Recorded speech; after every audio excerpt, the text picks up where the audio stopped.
ईश्वरः परमः कृष्णः सच्चिदानन्दविग्रहः अनादिरादिर्गोविन्दः सर्वकारणकारणम् चिन्तामणिप्रकरसद्मसुकल्पवृक्ष लक्षावृतेषु सुरवीरविपालयन्तम् लक्ष्मीसहस्रशतसम्भ्रमसेव्यमानम् गोविन्दमादिपुरुषम् तमहम् भजामि।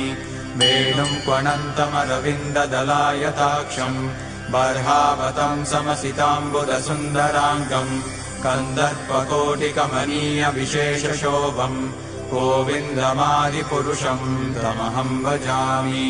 आलोलचन्द्रकलसद्वनमाल्यवंशी रत्नाङ्गदम् प्रणयकेलिकलाविलासम् श्यामम् त्रिभङ्गललितम् नियतप्रकाशम् गोविन्दमादिपुरुषम् तमहम् भजामि।